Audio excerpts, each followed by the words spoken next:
Welcome back to the 1497 podcast, baby. Back-to-back episodes. I told y'all, I got you.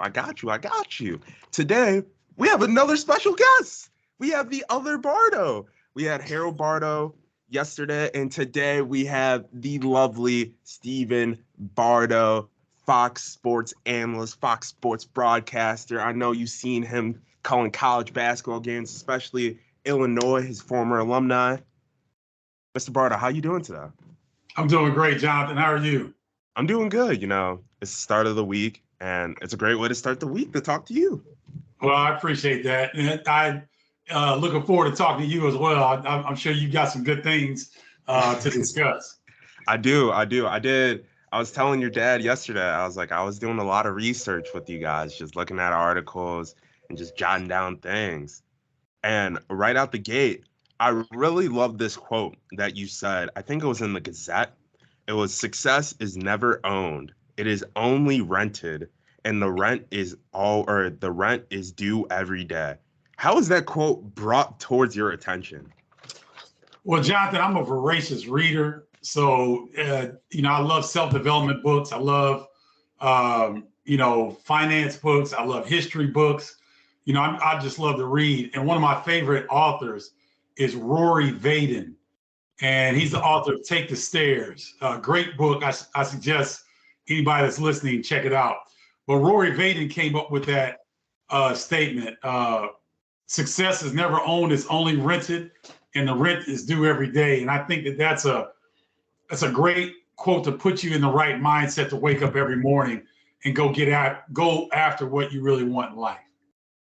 Yeah, and I love those little read those little quotes and little affirmations to start your morning, because even if you have a bad day, you still have that one quote, that one affirmation to just get you going throughout that whole day and throughout the whole week.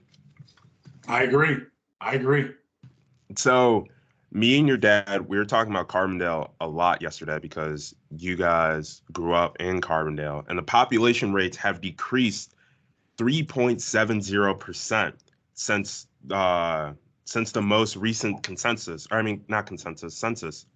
How have you come with the ways to give back towards Carbondale? Well, I try to work with the Boys and Girls Club. I try to work with the high school there. There's some other organizations that I've been involved with. But I just try to be visible as much as I can, Jonathan, because, if young people see you on television still holds a certain place in people's heart, not maybe as much as it did 20, 25 years ago, but it's still, you still have some cachet if people can see you on television. So I always like for the young people in Carbondale to just kind of see me present, walking around. Hey, he's no big deal. He's one of us. He's a Carbondale Terrier, a proud Terrier. And so that's kind of how I try to get back. Yeah, and that's a great way to give back too, because it makes the kids be like, okay, if Mr. Bardo can do this, then I can do this too. What are the tools that I need to really build my path towards what Mr. Bardo's doing, or how can I get towards that success that he's at right now? So that's a great way of giving back. Yeah, I think so. And I apologize if you hear a little humming in the background. The landscapers in my neighborhood are going off right now, so I apologize if you do hear any background noise or whatnot. So but I just think, Jonathan, I'm crazy about, in a good way, crazy about young people's success and their journeys, because it's we all had help getting to this point, and so I just want to pay it forward. Yeah, and you gotta love it. You gotta love people like that, because then it makes you and makes the people under you feel that optimism, feel that hope. Like, okay, we got this. We just got to keep on rolling, and having that impact. How does it feel having such an impact on your hometown? It's kind of unreal, because if you got a sense of talking to my father and you would have gotten a chance to talk to my mother, I come from very humble backgrounds. I mean, my dad is a very accomplished person. My mom is a very accomplished person, but they made us humble for a reason. And I've never been one to kind of look at my accolades and kind of smell myself. It's just not, that's not the Bardo way. We're just kind of put our heads down and keep moving forward. And then maybe you look up after 50 years and, you know, see that you've had some tremendous impact. So it's just, I just try to do more by example, just trying to be positive, trying to get better every year, trying to highlight issues that are important to me, which are African-American well-being, player empowerment at the college level. And so I try to really highlight and hone in on those areas to be really good at and continue to get better at while I'm in this wonderful career. Yeah, and that's super important. INN on the African American youth in some areas because they don't really have the opportunities to really excel their talents because they're worried about so many different other things and so many other distractions are coming their way. So having a powerful figure in those hometowns is just going to do extraordinary extraordinary things towards that hometown. So you just gotta love the people, including you, that comes back and gives back to their hometown, that what made them the person they are today. Yeah, it's important, and I just think that, you know, it's not a if, it's not a when. It's you know, it's, how can I say this? If you've gotten success and you've gotten help, it's incumbent upon you to do the same. And I take that very seriously. So I really love going back and being maybe a role model, so to speak, to young people who are maybe looking to do something in sports or maybe looking to do something in broadcasting. And that's a great way that you just brought up broadcasting, because my next question bridges us to the broadcasting aspect. So a lot of college athletes and a lot of athletes now, they want to be behind the scenes and want to broadcast or want to be an analyst. So do you think if collegiate athletes that want to analyze or broadcast, how can they have the same impact that you're having right now as a broadcaster? Ooh, that's a tough one because a lot of things had to fall into place for me to be able to do what I'm doing. I needed somebody to take a chance on me, and his name is Dennis Swanson, one of the greatest television executives in the history of sports television. And he was a University of Illinois basketball manager back in the 60s. And he recognized my talent while I was playing at Illinois. I did a radio interview for ESPN my sophomore year, did a really good job. The word got back to Dennis because he was president of ABC Sports at the time, of how well I did. I wrote a letter to ESPN based on my father's advice, and it snowballed into a relationship that snowballed into an opportunity that I've taken. Now I've worked at it. You know, I've worked at it, I've gotten better, I get better every year, but I needed somebody to bet on me, somebody to say, you know what, I believe in this young man.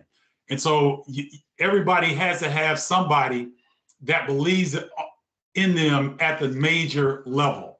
And so I'm cautious to say, hey, all these basketball players, you can do exactly what I'm doing, because although my situation is a little unique, there were some things that fell into place that aren't necessarily common, if you know what I mean, Jonathan.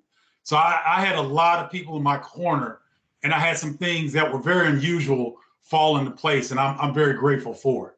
Yeah, and my aunt and my nana always tell me, like, use your resources. That's why they're there. Like, that's the best way to really establish yourself in big cities or wherever you are, because that's going to help you in the long run. And then Dennis Swanson, I know you sent a thank you note to ESPN, and then ESPN got back to you and was like, we love what you did. Here's that job. So with the thank you note, because I got your dad's perspective of it yesterday, but now I want to hear your perspective of the thank you note. So how did that really come apart, and what was your thoughts about it during that time in your early career? Well, Jonathan, I'm very fortunate because my dad is my hero. And so I rarely question whenever he gives me advice. And he's not one to tell me a lot of things. He asks a lot of questions. But this was a situation where he knew that even then, that was 30 something years ago. And even then, letter writing was unique. Even people didn't write letters all the time. So he knew that that was a unique technique that could get me seen and get me in front of some decision makers. And so after I did the interview, I told Dick Vitale, I said, hey, man, I want your job. He and Lou Henson laughed. I wasn't laughing. I was dead serious. And my dad knew that I was serious and wanted to go into the business. So he said, look, it's a great opportunity for you. Sit down, bang out a thank you letter to to ESPN. They'll get it to the right people. And boy, did they ever. And, it was a great example of, my dad, Dr. Harold Bardo, understanding how to separate yourself, how to maybe get ahead of the line a little bit with some different techniques that he knew were tried and true. I'm very fortunate that I just listened to him and did what he told me. Yeah, and a lot of people, it just went in your favor, and then you put in the work as you were getting above each and every opportunity. I love it because if I ever get the chance to be in a position to meet Dickie V, I know that's one thing, and then tell him yeah, I want what you're doing. I want to do what you're doing. It's just such an electrifying moment, especially during that time when you're young, because they think they laugh at it, but you're being serious. You're yes, I want that job. And then once you see them during that job, you're this is just magical. This is something that's happening in the dream. Yeah, no, and Dick Vitale, every time I see him, if somebody's around us, he'll tell the story of, man, this kid was coming for my job and we were on the radio. He'll tell the whole story. He never forgets the story. So, Dick's been great for me. Bill Raftery was great to me. I had an 8-hour plane ride from Hawaii to Chicago. I got a chance to sit next to Bill Raftery, and for 8 hours, he answered every question I had. And the only thing he didn't share, Jonathan, was his red wine. That was it. And so, to me, Bill Raftery is the GOAT. Shout out Bill Raftery. So, why should thank you notes after interviews be more advocated towards the younger athletes, especially in today's society? Oh my gosh. Do you know how special a person would feel if they received a letter, even if it's typed out, but you signed it on the bottom, took the time to put it in an envelope, took the time to put it on a stamp? I'm telling you, Jonathan, I hope there's some young people listening right now. Letter writing is a hack. It's a way to get in the minds of people to make you stand out in a very noisy world, because everybody's emailing, everybody's trying to text, everybody's trying to DM you on social media, but people forget that simple letters that are handwritten out with stamps on them are very, very powerful. Think about it. When's the last time you had a letter with your name on it? And you're sitting there looking at it and you're like, man, this is pretty cool. Man, there's some anticipation there to open it up and see what's inside, to see what somebody said. Maybe you had an aunt or uncle send you some money. Who knows? But there's always excitement in an envelope. And so I want to encourage all people, but in particular young people, as you're trying to make your way into whatever career field that you're going into, write letters. It takes a little bit more time. It costs a few more cents to get stamps, but I'm telling you, it sets you apart. I might have to start writing letters for every time that I'm doing interviews and everything, because it's just, every time I get I get mail, or my nana, my aunt's Jonathan, you got mail? I get all excited. I get a smile on my face. I'm like, ooh, yeah. What's inside? It's a human emotion that is so unusual now. And here's the thing, Jonathan, you don't even have to write out, I don't have one with me. You don't have to write out something on this size. You can get small thank you cards, scribble 2 sentences on them, sign your name, put it in an envelope and go. And there's a guy that is one of my good friends right now, Gene Cross, who used to be a walk-on at the University of Illinois, men's basketball. He was a walk-on, ladies and gentlemen. He used handwritten notes. He's the head of scouting for the New York Knicks now. He's been the head coach at Akron.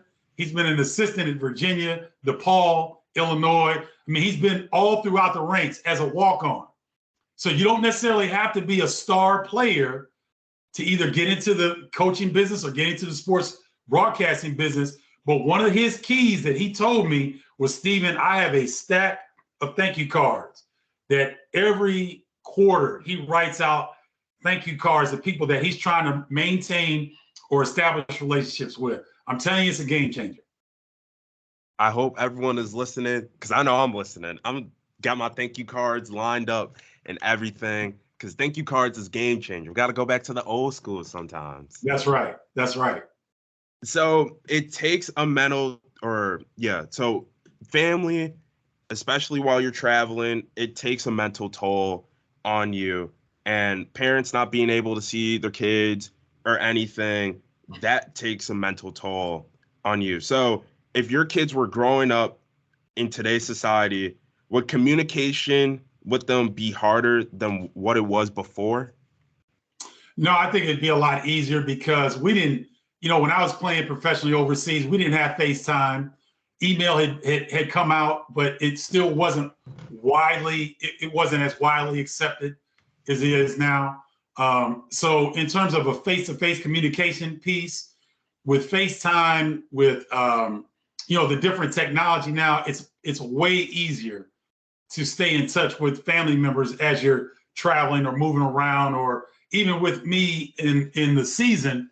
I might call 70, 80 games in 4.5, 5 months. I mean, I've got a hectic schedule, and I'm coming and going and coming, planes, trains, buses, cars, whatever, you name it, I'm doing it. And so in today's society, I think it's a lot easier to maintain contact, because when you're raising children, if you miss a week, you've missed a lot. Depending on if they're toddler age or something, kids change every day, especially depending on the age that they are. So I think it's a lot easier to stay in touch now than it was when I was traversing the world, chasing the rock, playing professional basketball. Yeah, and we have so many communicational platforms now. We have Skype, we have Zoom, we have FaceTime. I have one of my great friends, his name's Angelo Eklu, and we could not talk for 2, 3, maybe 4 months, and we would FaceTime each other and talk for 10 hours, 11 hours, and it just feels so good, because it feels like you're right there having a one-on-one conversation with them, but you're just over a phone screen, just talking about what happened in that span of time you guys didn't talk. Yeah, and I think it's important, Jonathan, to note that when you are able to Skype or Zoom or FaceTime, you remember when we were masked up, when we were wearing masks due to the pandemic, and you couldn't see people's facial expression. That's really key for human beings feeling loved, feeling whole, and feeling energized, is seeing the different expressions on people's face. It's one thing to hear somebody's voice, but when you can hear their voice, you can see them, you can see their facial expression, and the emotion that they're emoting is huge. And so I think that, those communications pieces are tremendous now, and something that we didn't have, 20 something years ago. Yeah. And then the emotion aspect of everything is really huge, because people could be going through something, or it's just, you just want to see them happy, or all that stuff. And the emotion part plays a huge, huge thing in life that a lot of people overlook. I had friends that had families go through divorces and everything of that nature, and then seeing them being right there and just letting it all out, it's like relieving in that standpoint because you guys are able to talk about it in a sense of, okay, I'm here for that person, whatever that person needs throughout that situation, I'm that rock, basically. Yeah, I agree. And going from that topic, I know that back in the day, like family, it was a lot of things going on because you had overseas basketball and then just a lot of stuff bouncing around. So how much did the divorce that you had affect you mentally? Oh, it was terrible, Jonathan. I wouldn't wish divorce on my worst enemy. It's something that is devastating to families. Um, it's devastating emotionally. It's just there's nothing unless one of the people in the relationship is being physically or verbally or emotionally abused. I would try to work the situation out because it's divorce is a messy, ugly thing. Um, I'm glad that my ex-wife and I are more than cordial and very supportive of our children. But it was tough, and people that go through a divorce, it can really rock you. I mean, I'm a fit guy, Jonathan. I'm about I'm right around my playing weight in college, so I'm very fit.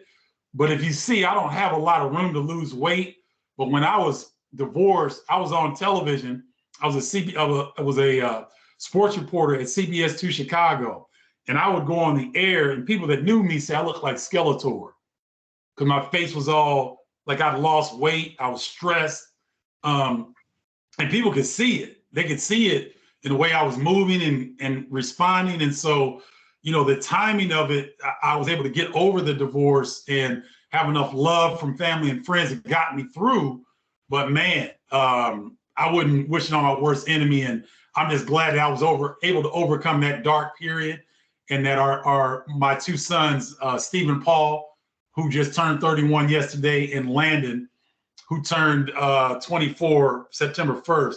I'm glad that they were hurt by it, but there was enough love in the family and in our surrounding family that we all were able to get through it. That's good. That's good. I was just about to ask, how are the kids, Mr. Bardo? How are the kids?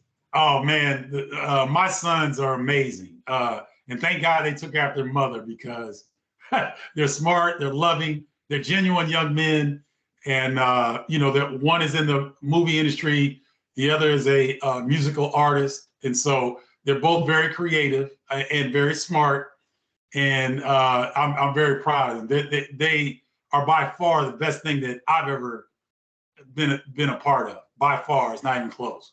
Yeah, and like having kids is just such a great thing because like you're involved with your kid's life, and then like the kids sometimes might be like Dad, like don't say all that in front of my friends, or like Mom, like chill. Like it's fun. Like when you look back on it, it's like, oh man, those are some fun times. Like I love those times. Well, and the relationship changes because you go from father-son relationship to more. I'm still dad, but I'm cool now. I'm actually cool. I wasn't cool before, but it's funny that parents don't understand anything until it's time to pay bills. Then when you start paying bills, oh my goodness, the dad becomes brilliant then. You know what I mean? It flips. So the relationship evolves into, yes, those are still my sons, but I actually go out with them. We go to dinner, we hang out. I talk to them about personal things. They ask me about personal things. And so there's a greater friendship, there's a deeper friendship. There's also, there's always love, and a doting dad. I've always been a doting father over my kids. I love them to death. I show my affection to them. I don't care who's around. I don't care if the boys don't like it. They've grown to get used to it because dad's kind of stubborn and hard-headed, and if he's going to show his love, I don't care who it's in front of. So it's great to see them evolve, to be there for them when they're going through certain struggles that I've been through, that I can help them with. So it's a lot of fun. They're two of my best friends, and yeah, I love them dearly. I love that. I love that. Staying close to the family. Family man. Family man. That's right. That's right. So being a family man, a lot of people, especially in my age, thinks it's bizarre to, like, have like a relationship with like your ex and like be like cool like with your ex. So what were the biggest challenges in keeping a good relationship with your ex? I think, Jonathan, trying to get over the hurt feelings of the divorce. For me, I don't know about Leslie, who is an Illini because we met each other in college. I don't know about Leslie, but for me, the toughest thing was feeling like a failure. I had this self-image of what my parents are, and that is being married over 60 years, being consistent with one another, being equally yoked. And me and Leslie, we came from different backgrounds. We weren't equally yoked, and that's fine. There's nothing wrong with that. It happens all the time. And so I think it was the hurt feelings. It was a feeling of failure. But the one thing that we always did, we kept the boys first and foremost. We never used them to get at each other. And so I think that's one of the things that helped all four of us get through and come out on the other side of being more healed and being loving and not being at odds with each other. Yeah, and I think having that support really helps you out in that hurdle, because then it makes you think like we're not romantic, like we're not romanticizing with each other anymore, but we're still here for each other. We're still here for the boys. Mm-hmm. Like it's that mutual connection where you guys are still breaking those walls of challenges with each other. And that's like a lot of people don't really understand that, especially in like my generation, because like they would be like, oh well, that's my ex. I don't want to be connected to my ex, yada yada yada. But like in reality, your ex can help you out with a lot of things, and you can help your ex out with a lot of things. So it's yin and yang, basically. Well, you got to understand it. If you have children, the person that you have children with, you're going to be connected with the rest of your life. Mm-hmm. It's your kids are going to have birthday parties. They may decide to marry. They may decide to have kids. They have milestones in their lives that you want to be a part of. So you're always going to be connected to people that you end up having children with. And that's the thing that I think that Leslie and I have done a good job in understanding that, our situation didn't work out, but that we can be loving towards each other moving forward. I love it. I love it. I love it. I love it. I love it. I love it. So as a kid, you and your dad watched a lot of basketball, and you guys would call the game. So what was your favorite game that you watched with him and you called with him? Man, that's a good question. Wow. I want to say it had to be a Philadelphia 76er game. I was a crazy 76er fan. I mean, I used to cry when the Boston Celtics used to kick their butt in the Eastern Conference Final. Oh, I would cry. I'd be upset. So it was probably, I know what it was. It was the game that the 76ers got over the hump and got out of the Eastern Conference Finals finally with Moses Malone, Dr. J, Bobby Jones, Maurice Cheeks, Andrew Toney, that team. That's probably one that I always remember, because that was probably junior high time, about in the junior high, I believe, at that time. And, starting to have these visions of trying to, maybe play the NBA or something like that, dreaming about playing the NBA. So I'd have to say it was probably one of those Sixers Celtics matchups where the Sixers finally got over the hump, were able to go on and win the NBA title. Yeah, and then it was electrifying too, because I think during that year they played the Lakers in the finals, correct? Yep, they did, and pounded them. Yes. Oh man, good times for the 76ers. And like speaking of good times, like going back to our conversation about family, what advice would you give upcoming broadcasters or even current broadcasters about family? if you're going to choose a mate, make sure that they understand the responsibilities that you have in this business. And it's difficult for aspiring sportscasters, up and coming sportscasters, to really get a sense of what the job requirements are from a time perspective. We're in a very unusual career path. We work when other people aren't working. Other people are chilling on vacation or holidays. We're generally working on holidays. And so there's a give and take of, if you're going to be with someone who's a sportscaster, it's a very unique lifestyle. And so that's probably the biggest thing, is that, one, if you're going to take on a partner and you're really going to devote yourself to get into this business, really explain to your partner the different nature of this business, and the fact that, listen, you may have to go to Butte, Montana, Abilene, Texas, Shreveport, Louisiana, before you get to the place that you really want to be. You may have to go a lot of different stops, have a lot of different sacrifices, not make a lot of money. But if this is really what you want to do, and you want to take on a partner, you have to be very clear to your partner that this is a very unique and it's a thrilling and exhilarating industry, but you're not going to make a lot of money at first.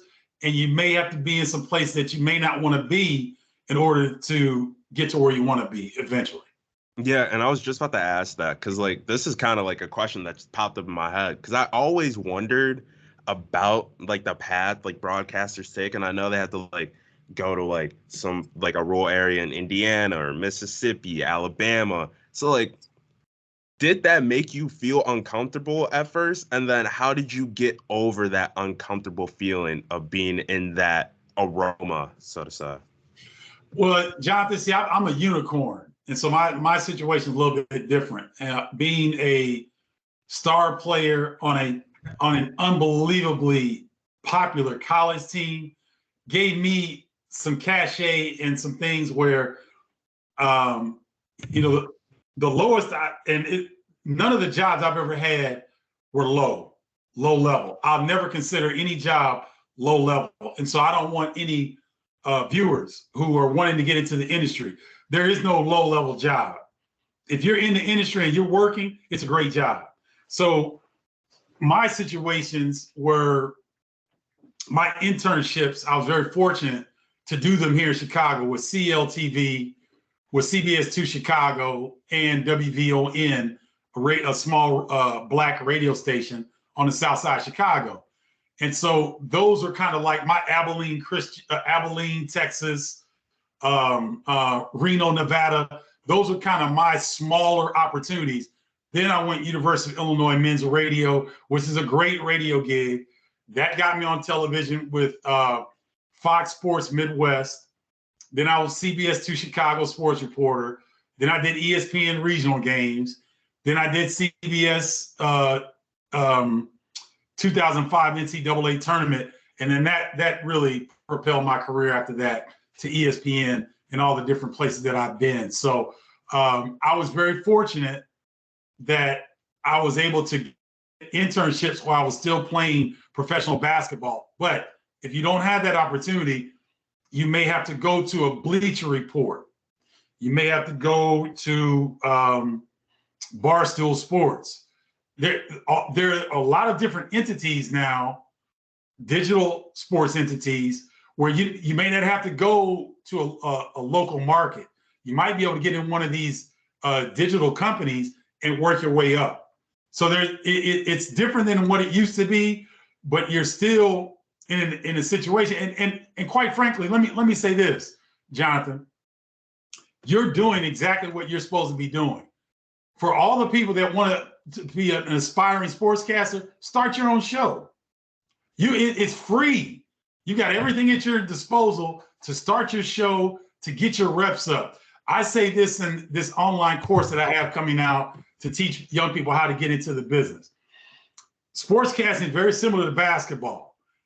the good basketball players shoot 500, make 500 jump shots a day. The great ones make 1,000. So if you're going to be a sportscaster, if you're not doing your own show 4, 5, 6 times a week, then you're not serious. And it's okay. If you want it to be a hobby, that's fine. Do it once or twice a week.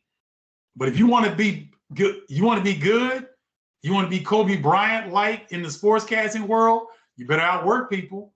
You better have your own show, and you better be doing it at least 4 or 5 times a week.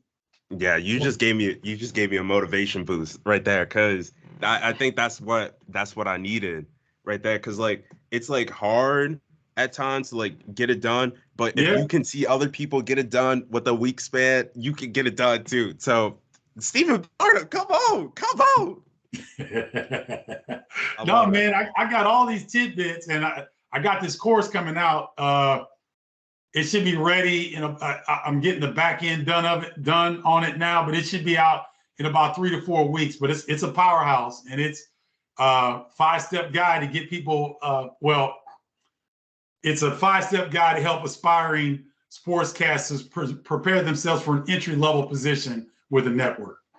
That's what the course is all about. I will be participating in that course, Mr. Bardo. Okay. I'll be surprised if you see my name. Okay. I'm ready. And then I have a question about content too. So like with like the shows being like 4 or 5 times a week, with the like shows or podcasts, whatever, that has like the Instagrams, the Twitters, the TikToks, how many times should they be posting content throughout that whole week? I think if you do it once per day, I think that's fine enough. And here's a hack, Jonathan. So with the interview that you did with my dad and the interview you did with me, if you can pull clips, interesting clips that you can throw up on your platforms to push everybody back to your main channel, then those are your clips. So this is a hack that they do on YouTube a lot. People will go live once a week, and then what they do is they take the clips from that live and post them throughout the week to drive people back to the original live interview, and that's your content for the week. I love it. You can really get one. You can do one nice interview, 20, 30 minutes, take the clips from that, and you can post the rest of the week. And that's your content.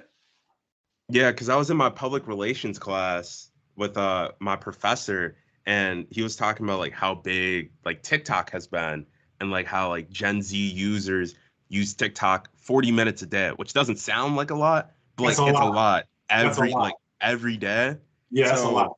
I feel like if like a lot of people that are in the path of sports and everything, you get a hot take out, especially on Mondays, because then a lot of people are thinking about it like, okay, how are the Lions going to make the playoffs if the Lions just blew a 24-14 lead yesterday to the Minnesota Vikings? Great point, Jonathan. See, now you're thinking now. That's good, because those are the type of things that, I love TikTok. I absolutely love TikTok. I think they do a fantastic job. And the thing is, you can set, this is the beauty of this landscape that we're in, this digital landscape we're in. If you want to be a sportscaster and you want to find your niche down, you can hit your niche every day with something creative on TikTok, on Instagram, on Facebook, on YouTube, on LinkedIn, on Twitter. You can do, Twitter is not video friendly, which is fine, but you can post. You can put a picture and you can write out a post every day. It doesn't always have to be video. You just want to get your voice out there. Find what your voice is. I'm Big Ten basketball. I used to flirt around the NBA because I call NBA games. I still love doing that. But on this platform, Bardo's Breakdown, my stuff, I'm Big Ten basketball because I'm niching down, because this is going to pay me at some point. I'm going to get paid from this. So not only will I get paid from calling games, I'm going to get paid from doing my own show, Bardo's Breakdown, and the things around Bardo's Breakdown. So in this digital landscape, Jonathan, it's unlimited what you can do. and how you can niche down once you find your voice. And once you niche down and hit people once a day, the people that resonate with what you're saying, they will find you, and you will be able to build up your platforms. That's why in that course, I'm trying to teach young people, yes, you can go different places to work your way up, but if you get good on your own platform, you may not need anywhere else to go. There's a walk-on, this guy, Titus and Tate. I don't know if you've ever heard of them. Titus and Tate have one of the most popular college basketball podcasts in the country. Titus was a walk-on at Ohio State. Tate Frazier just went to school in the University of North Carolina. He didn't play or anything, but he's a North Carolina nut. So you've got an Ohio State basketball walk-on and a North Carolina basketball nut. They've come together and formed this podcast, Titus and Tate, and they don't do anything else. And they make low to mid six figures on their podcast. And I'm telling you, it's nothing great, but they worked at it. So all of us had the same opportunity to build up your platform to get it to where it pays you. You know, you can do your own platform from here on out. What's the guy? Pat McAfee. He's huge now. And everything has come off of his YouTube show. So ladies and gentlemen, the world is yours right now in terms of media. There, podcasting, video, all this you can do. There's no limit on what you can do. Yeah, Pat McAfee was a great point, because Pat McAfee, I think it was 2-3 weeks ago, got a job with College Game Day, the biggest college football game pregame show in America. And now he's on that with all those legendary guys on that platform. So media is super important. And you just got me pumping ideas now in my brain. It's flowing like the Metro. Good. Make sure you get them down now. Make sure you get them down. Write them down. Yeah, I gotta write them down at some point in time after I'm done with this, because I just got some really good ideas. So we're talking about the game. We're talking about basketball a little bit, Big Ten. So you got to give me some predictions on the Big Ten, because I think the Big Ten is going to be wild this year. The favorite is Indiana, because they return the most. Trace Jackson Davis will more than likely be preseason MVP.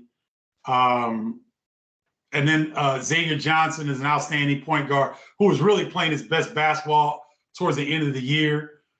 He got into some off-court stuff that he's going to have to pay the consequences early in the season, but it shouldn't affect the Big Ten play. But Indiana will be favorite. Watch out for the Michigan Wolverines. They lost 4 starters, but they reload Juwan Howard's son. Jet Howard is a top 50 player, 6'7", smooth wing guy. Jalen Llewellyn is the 3rd point guard for Juwan Howard to transfer in as a grad transfer. So he's a talented player. He played at Harvard, or Princeton, I'm sorry. He's a talented player. It'd be interesting to see how they can mesh. Illinois is going to be the dark horse in the Big Ten. They have so much talent. They are so long. They're going to look totally different than they looked the last couple of years. They will resemble a little bit of the Flying Illini, where they've got multiple guys, 6'6", 6'7", that they can interchange. They'll be interesting, and don't ever count out Purdue, because Zach Edey will more than likely be, outside of Trace Jackson Davis in Indiana, Zach Edey will be the premier big in the Big Ten, along with Hunter Dickinson. Brandon Newman will be an X factor. Brandon Newman is a guy that had a great freshman year, kind of went in the doghouse last year. Jaden Ivey just exploded on him, so it took a lot of his time. But watch Brandon Newman. He could be a first-team all-selection pick. So I'd say Indiana's the favorite, but Michigan, Illinois, Purdue, Michigan State, all right there, right beneath Indiana. And then also, because you also had a lot of guys that came up in one of those games, and then they became a big role in that team, like Rob Finney against Purdue when they were in Assembly Hall. Rob Finney came up big. So who's a guy that you're looking through in a loaded Big Ten conference for basketball this year that you think a lot of people are sleeping on? So who's your biggest sleeper in the Big Ten player-wise? He probably is not a sleeper anymore based on what his brother did. Keegan Murray, Chris Murray from Iowa. Well, I don't think he'll do exactly what Keegan did, but he'll have he could be first and second team all Big Ten from Iowa. Very long, athletic, not quite as confident as Keegan was, but he's going to have an outstanding year. I think another player to watch out is Tamar Bates at Indiana. He was a top 50 kid coming out of high school. He struggled his first year, but he's gotten stronger. He's lefty, 6'6", athletic.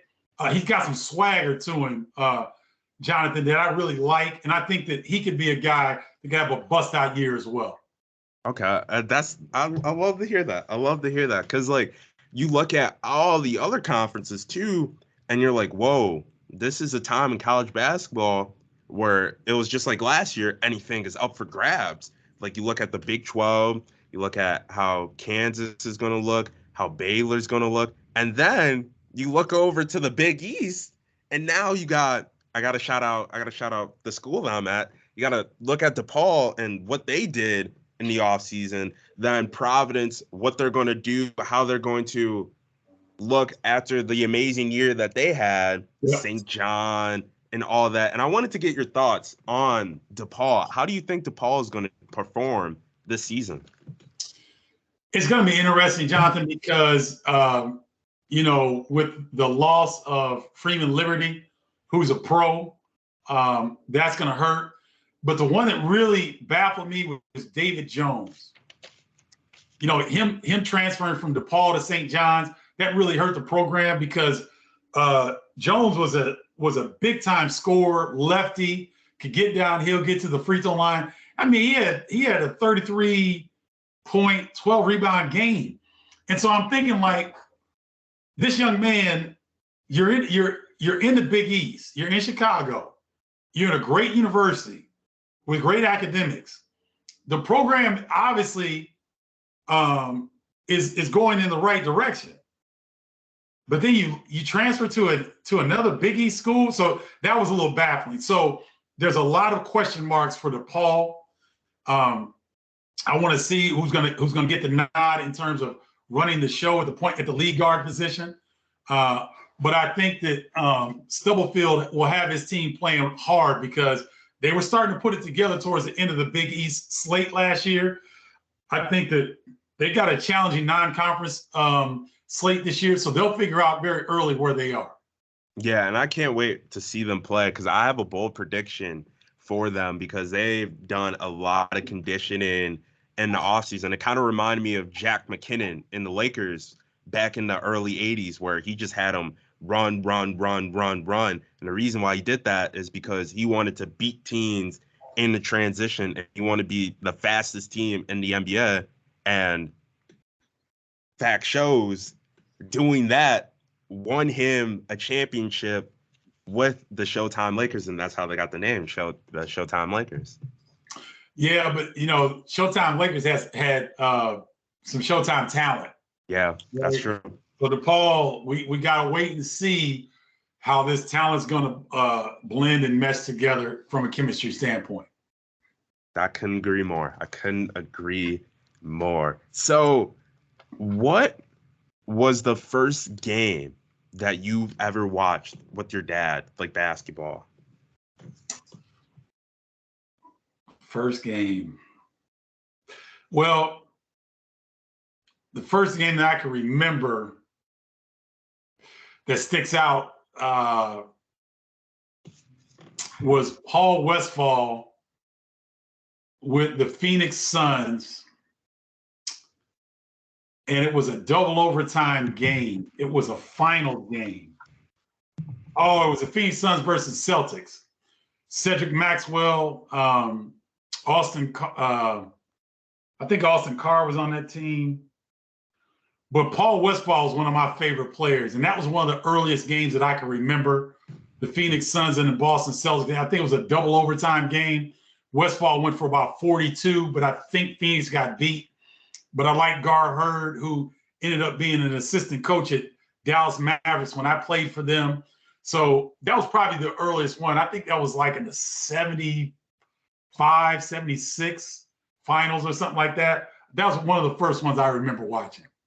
Not yet. And like those teams are just such iconic teams, especially the Celtics with Cedric Maxwell and then Robert Parrish coming in, then the lovely thought of Boston, Larry Bird, the legacy being born there. And that's just, I remember my first game, ironically, was 2008 NBA Finals between the Boston Celtics and the Los Angeles Lakers.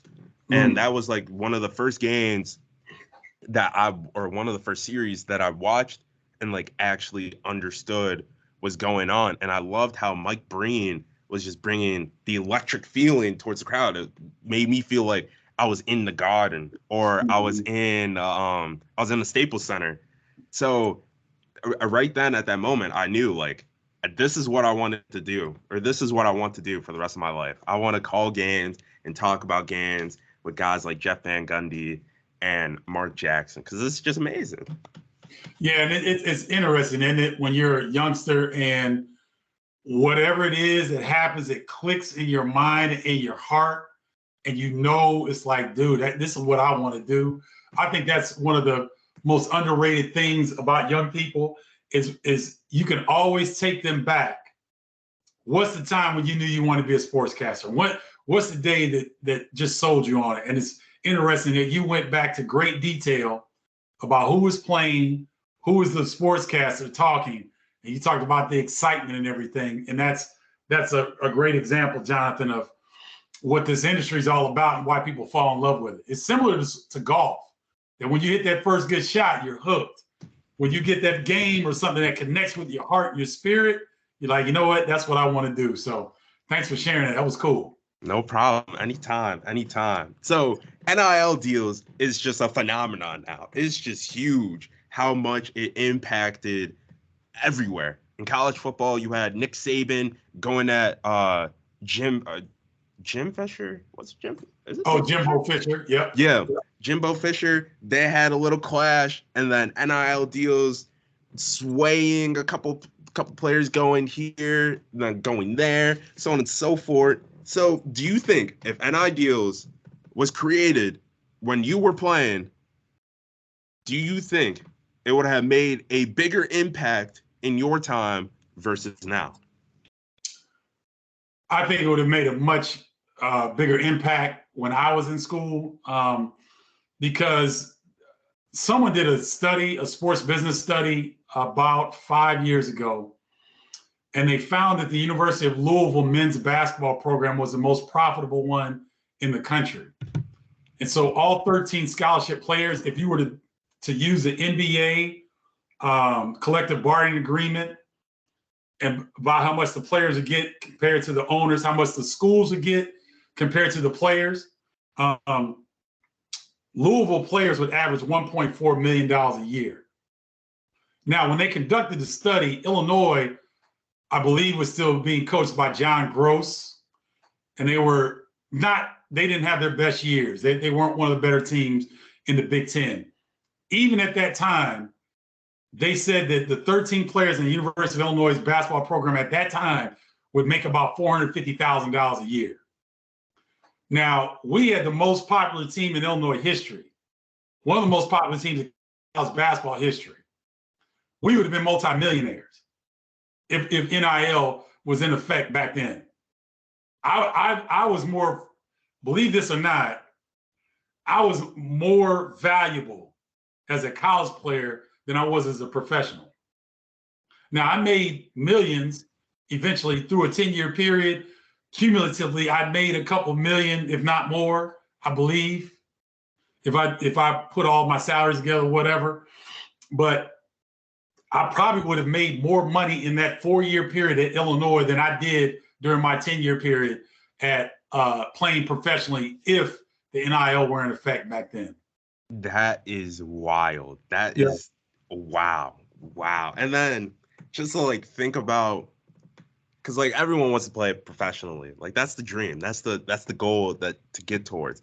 But more profitable as a collegiate athlete, that is just like letting that render in my head right now is just absolutely insane. Okay, and I think now you're younger, but I'm going to run you back through a couple of players who would have done way better in college than they did professionally. Adam Morrison, Gonzaga. Jimmer Fredette, BYU. Greg Oden, because of injury, at Ohio State. And so there are a lot of college basketball stars that don't go on to have great professional careers, but they were tremendous in college. So I would argue, if you're talking about a top 25, top 30 program, if you look at all those programs, the majority of those players are going to be more profitable in college than they would be at the next level. Does that make sense? Because if you're talking about maybe lottery picks, first round picks, there's only 30 every year. 30 that make guaranteed money every year. Now there's others that get guaranteed money that sign as free agents. Some second round picks get guaranteed money. But for the most part, let's say 50 players every year get guaranteed money. So if you take the top 30 teams, and let's just do easy math to make the numbers easy, there's 300 players in those top 30 teams, and there's 50 of them, right? 50 out of 300. You see what I'm getting at, right? Mm-hmm. So maybe 20 to 30% of them may go on to be more profitable at the professional level. But the other 70, 80%, they're going to be much more profitable playing college basketball than they will be at the pro level, if that makes sense. No, yeah, that makes so much sense, because I was thinking about a guy that went number 1 overall and then didn't succeed in his NBA career, but I forgot his name. But Stephen A, just any chance that he loves to like throw like comments over that way, he made like a whole like compilation, because they had like beef, and he made like a whole compilation video of like him talking about like how he played. But I forget the name. The name is on the tip of my tongue, but I just Kwame can't. Brown. Yeah, Kwame Brown. There you go. So Kwame Brown. If Kwame Brown had like NIL deals, I don't even think he would have declared. I think he would have retired as a collegiate athlete, and that's insane. It's just an insane aspect to me. Yeah, it's a different day and age, and it just lets you know that the things have been so unbalanced, and the financial opportunities afforded players now that weren't afforded guys like myself back in the day, it's criminal. And they're trying to make up for lost money, time, but they'll never make it up. It's just, it was criminal that what was done to us. And the fact that they sold the general public on, well, they get a free education, that's BS. Because I paid for my 4-year college tuition at University of Illinois, great academic institution. I paid for that my 10th or 11th game of my freshman year. I played 4 years. So 3.5 years of me playing was profit for the university. So that notion that, oh, these players get a free scholarship, maybe for non-revenue generating sports, that's accurate. But for football, men's basketball, some places women's basketball is a revenue generator. Some places baseball is a revenue generator. If you generate money for your program and you're not seeing any kind of residual benefit out of it, that's criminal. And that's what was going on before NIL was instituted. Yeah, it made me so mad that like things like that were happening, because you guys and women's basketball and all the other sports were making income for these schools, and then the schools would be like, oh yeah, we're still giving them like free scholarships or everything. But then I didn't even know that like some players, like including yourself, still have to pay like a certain amount even when you're playing on the team. That is criminal. That is the perfect way to put it. Yeah, I've never been a fan of it, but it is what it is. Hopefully, we can continue to make it better. Yeah, exactly. So you mentioned not to toot your own horn or anything, but you were part of one of the most popular teams in Illinois history, if not in college basketball history. And you won Defensive Player of the Year in 88-89. So who was your toughest challenge during that year? Oh, that year, the toughest guy I played against in college was Chris Morris from Auburn. Went on to have a 12-year NBA career. Oh, he was phenomenal. But that season had to be Glenn Rice because that year we lost on a last-second shot to Michigan in the Final Four when we had beaten them 2 times previously by double digits. Glenn Rice was outstanding. I guarded Danny Manning that year. Willie Burton at Minnesota was a problem. Jay Edwards at Indiana was a problem. But probably the best player that season that I played against, well, Derek Coleman and Billy Owens were tough at Syracuse as well. I'd have to say Glenn Rice of Michigan. He was just outstanding. Yeah, and just going back and thinking about all that, it just gives you memories of man, those were such fun times. And then when people say it's hard to beat teams 3 times in the same year, they're not joking, because they just come with a completely different game plan when the 3rd time comes around. And I know that was heartbreaking and everything, because you're just so close to the championship. It was heartbreaking, but here's the thing. After we lost and the shock is worn off of losing, I stayed in the Final Four out in Seattle the Saturday, the Sunday, and then I watched Michigan win the national championship because my family was there. But I sat down and thought about it, and then years later I went back and looked at it. There were 8 guys on that Michigan team that played in the NBA. 8.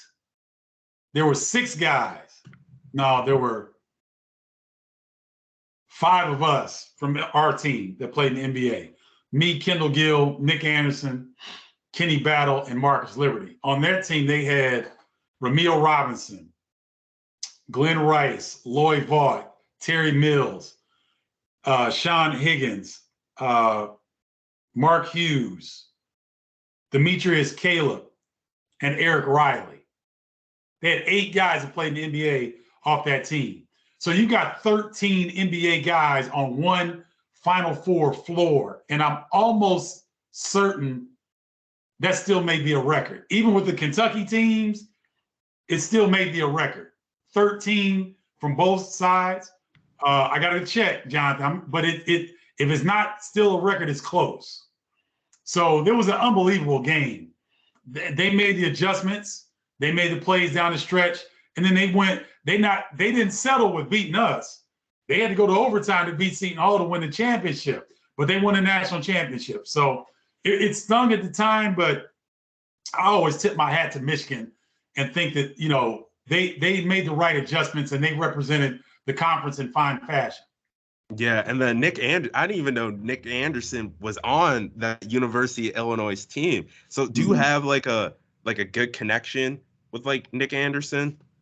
Oh, he asked me he was trying to get a hold of somebody. Oh, Jarris Howard, who played at Illinois, who used to be assistant coach in Kansas and Texas. Nick Anderson was trying to get a hold of Jarris. And so that's how, once you're in the family, it doesn't matter if you didn't play together. As long as you played at Illinois, you're in a brotherhood.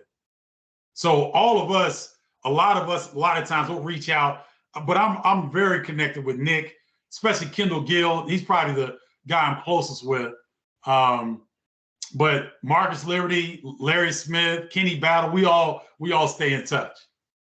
So I think you could correct me if I'm wrong. I think it was either the 94-95 NBA Finals, or I think it was the 94-95 NBA Finals. Orlando Magic going up against the Houston Rockets, and I believe it was game 2.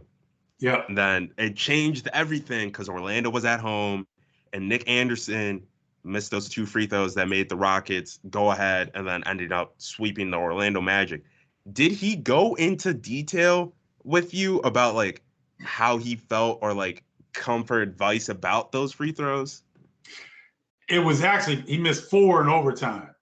So he missed 2. Rockets come down and score. He gets fouled again. He misses another 2. Rockets go down and win the game. And like you said, they sweep. I didn't really talk to Nick about that particular situation because it devastated his career. He was never the same. He was never the same player. And I think it took him years to come out of that. I think he was suffering from depression. I think he felt like he let the franchise down. So it affected the rest of his career. Now, Nick had a 15-year NBA career, and that was maybe year 4 or 5. So although he played about another 9 to 10 years, he was never the same player. And I'm glad to see him come out of it now. He's an executive with the Orlando Magic organization. He looks great. He's in Orlando, loves it down there, doing great things. But I never spoke to him in detail about that particular situation. But you know, there'll be a time when if I can and we're all together, I'll bring it up to see what he says.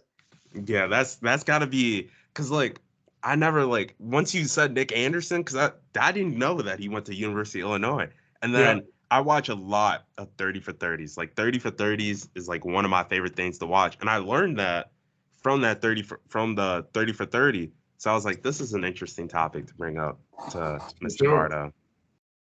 So I read something, and I thought this was just mind-boggling. I think, correct me if I'm wrong again, but you drink an ounce of water before every broadcast or anything that you do. So how did that routine come toward, like, how did you make that routine, and what is special about that routine that other broadcasters should do? Well, back in the day in broadcasting, sportscasters used to smoke cigarettes because it does something to your vocal cords. It gives you a raspy sound that was a very coveted sound back then. Other sportscasters back in the day would smoke cigars for the similar effect. Other people would drink coffee because that caffeine, would give you that artificial boost. For me, again, sportscasting is very similar to basketball. And so you want your body hydrated before you go to play. You don't want to catch cramps. Well, you want your vocal cords lubricated while you're talking. So you and I have been talking for over an hour, and this was full. And I put lemons or limes in, and it's about right here now. And every now and then you'll see me take some water because I want to keep my vocal cords lubricated. And so I learned that early on that I'm not a cigarette smoker. I don't smoke.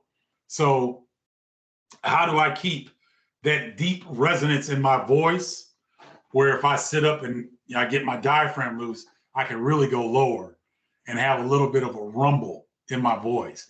And the only way I can do that is if I can keep my vocal cords moist. And so that's what I do. I try to get some kind of fruit infused water. My go-to is lime, but lemon will work. Or, if you got grapefruit or something, just put a little bit in your water and it does wonders for your vocal cords. And that's where I came up with it.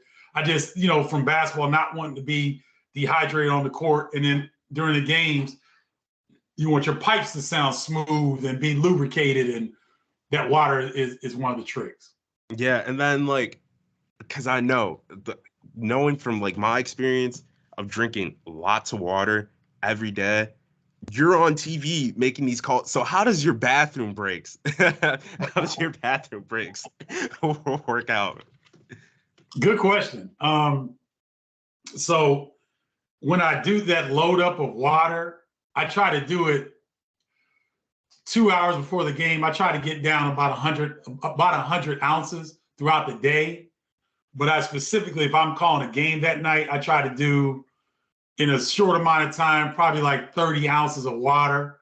at least 2 hours before I'm supposed to be on the call, because then you give yourself a chance. Like when you're doing all the pregame setup, they'll let you break for a while. Then you can go use the restroom. Then you come back, you're good. You can sip on water during the first half. Then you make sure you go do your break at halftime. Because here's the thing. Sometimes when you're calling regional games, like when I used to do ESPN regional games, sometimes you had to fill at halftime. And sometimes the games go overtime. So I'm sitting there about to burst on the air. So you got to be real careful and play. You got to, if you can get away at halftime and get a break, definitely do that, because if games go overtime and you didn't take a break at halftime, you could really be struggling in overtime. So I just try to space it out as best I can. Yeah, and then because I remember Gus Johnson, like this doesn't have to do with like bathroom, but like Gus Johnson, it was something that was going on that was like monumental for Gus Johnson during I forgot what college basketball game it was, but the broadcaster next to him like gave him a sandwich for like remembering whatever was monumental during that time. So like when you're like eating, like drinking, how are you able to get that time in during a game? Well, I generally don't eat during a game. I'll do a pregame, like an hour and a half. I try to do everything an hour and a half or 2 hours ahead of time. Or like a pregame meal or something like that, so that when you get to the game, your body is not hungry. It's digested the food. It's giving you the energy that you need. And so I made like some of the stage hands that help us out during the live broadcast. They might have like, I don't know, like a Reese's, one of the small Reese's peanut butter cups or something like that. I'll pop one of those in maybe every now and then during the break, but I don't do that during the game. I don't ever put anything in my mouth outside of water during the game. That's a no-no, because I've eaten popcorn. I'm a popcorn fanatic. Worst thing to eat before the game, but I do it anyway because I love popcorn. I've had a kernel get stuck in my throat on the air. Not pretty. So I'm not really. I for all you aspiring or you new sportscasters, try not to eat during the game, because it's not. I've heard of people getting sick actually, and they have to take their headset off and get out whatever needs to get out, and then try to play it off, come back on the air. It's extremely embarrassing, and you always want to maintain the integrity of any broadcast that you're doing. So just keep that in mind. Okay. And then another question that I have, Kevin Burkhardt and Greg Olson were talking about this during the Packers game yesterday when they were playing the Buccaneers in Tampa. And they said like they would like talk, like they were talking like during the break about what the Buccaneers were gonna do during like their next drive or whatever. So like during that time, is it like, do you tell like your other broadcaster like, oh, like you're doing good, like you're doing great, and then give him advice during that? Like what do you guys talk about throughout like that short period of time? I give my partner a fist pump, especially if they said something great. I'll let them know that. A lot of times we're our own worst critics, so a lot of time my play-by-play partner will feel like they missed something and they'll be down on themselves. I'm like, look, man, nobody cares. They're watching the game, bro. If somebody knows you made a mistake, all right, apologize for it and keep it moving. Because the thing is, Jonathan, we're not covering murders. This is sports. This is entertainment. So let's keep it that way. We're going to make mistakes on the air, just like the players on the court that we're calling are going to make mistakes. But the more human you can be, the better off it is. And I got time for one more because I gotta run. Oh yeah. Because I was looking at the time and looking at that. If there's any advice that you can give to upcoming sports broadcasters, upcoming sports analysts like myself, what would that advice be? Start your show. So pick a platform. Whether you're a better, whether you're scared to come have your face on video, do a podcast. If you want to be on the air, you want to practice, do what you're doing. Do a podcast with a video component. Do something today. Start your show today. Upload the first episode in 24 hours. make a plan to try to do something 4 or 5 times per week. I gave you the hack earlier. If you could do a long interview once a week and take clips off of that and post it the rest of the week, or this is what I'm going to do this season, is that I'm going to go live 5 to 6 times a week. My signature show will be one time on Monday evenings, or probably 30 to 60 minutes, depending on how many people I have. But then the rest of the week will be 5 to 10 minute quick live shots of my reactions of the night before or a preview of the games coming up that day. And so that's kind of what my situation looks like. I would suggest that if you're covering football, if you're covering basketball, whatever sport it is you're covering, find your niche. What are you going to stand out as? Start your show, get it going. Because here's the thing, ladies and gentlemen, nobody's going to listen to your show at first because you don't have an audience. So if you suck, well, you're going to suck, because we all suck when we first start. And it's okay. It's you getting your 500 jumpers in. You got to get your jumpers in, because if you don't get your reps in, you can't be good at this job. You can't look at this camera and imagine your mom behind there or your best friend and really break down a situation so that they'll be satisfied. That only comes with reps. There's nothing that people can teach you in college or university, nothing. You have to do the reps. This is the easiest time ever to get into sports broadcasting, because you can have your own show and your own platform. So pick a platform, start your show today, do your first episode and upload your first episode within 24 hours. That's my advice. And keep doing it. Everyone, got to thank the lovely Stephen Bardo for coming in. Follow Bardo's Breakdown on Instagram. Tuned into a couple episodes, and I loved it. I love the college basketball takes. I love it all. Thank you so much for joining the podcast today, and you will be getting a thank you note within the next couple days. Okay, sounds good, Jonathan. Thanks for having me on, man. I appreciate it. No problem. Anytime. And for all the viewers, thank you so much for listening to the podcast. As always, follow the podcast.